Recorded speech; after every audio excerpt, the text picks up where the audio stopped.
The purpose of a sales receipt is to record a cash sale versus a sale that records an accounts receivable. You can create a new sales receipt by either going to the customer drop-down menu or one of the icons available on the home page or icon taskbar. Also, the Customer Center provides you with a drop-down menu under New Transactions where you can select the sales receipt function. Once you select Sales Receipt under any of the choices mentioned, this is the window that opens up.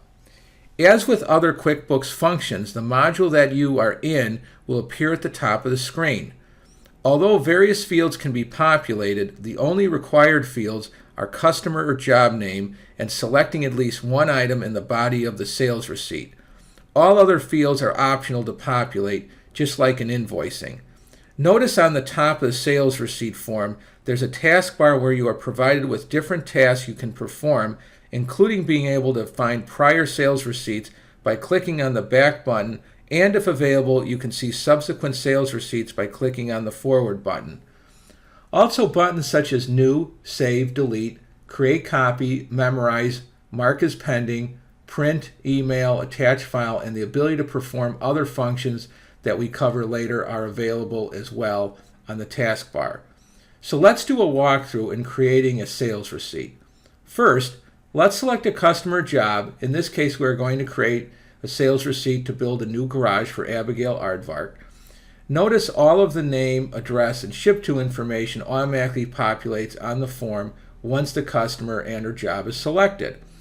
The class we are going to assign is New Construction.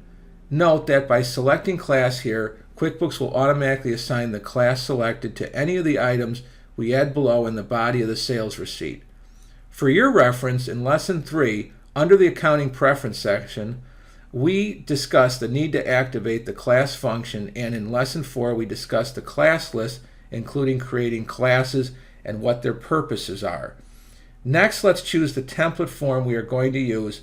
Notice there is only one choice in this case, but you do have an ability to create others if you desire. But for this example, sales receipt we are doing, let's select the custom sales receipt template. The default date field would be either today's date or the date used on the last form created, depending on the preference selected in terms of the default date setting in the General Preferences section covered in Lesson 3.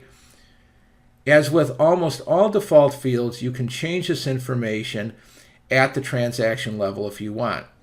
The sales receipt number will be based on adding 1 to the previous number used.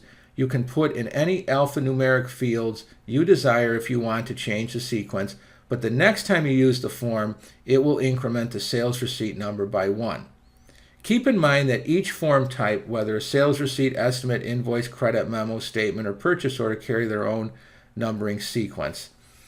The other fields you can populate on the top portion is a check or reference number, and then a payment method, which comes from the payment method list that we cover in Lesson 4. Once all the header fields are populated to your satisfaction, then the body can be populated by selecting the appropriate item or items. Please note that QuickBooks does not allow you to create any kind of customer transaction without using items.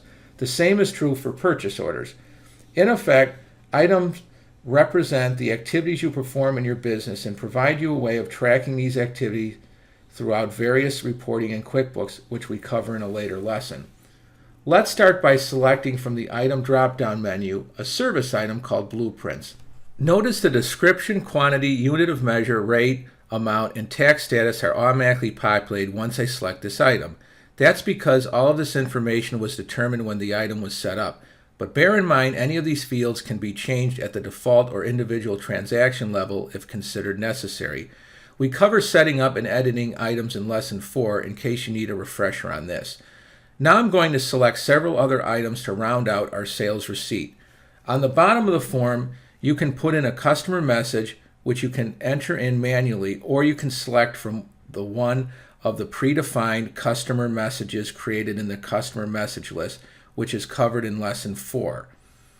Also, you can put in a memo on the bottom, and the customer tax code shows based on the default I selected when I set up the customer. Lastly, on this form, the default sales tax item or group is indicated whether drawn from the choice made when setting up the customer, or if no choice was made, then the global sales tax preferences would be chosen.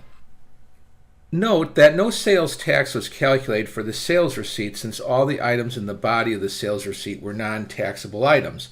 If any of the items were taxable, the sales tax would have been calculated based on the item amount multiplied by the sales tax rate.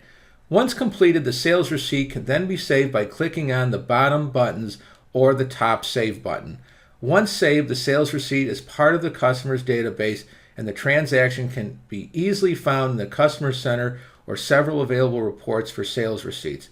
The behind-the-scenes accounting that goes on when a sales receipt is recorded includes having the undeposited funds account increased if this feature is used, or if this feature is not used, the designated bank type of account is increased. The other side of the transaction increases the appropriate income account selected when an item is set up.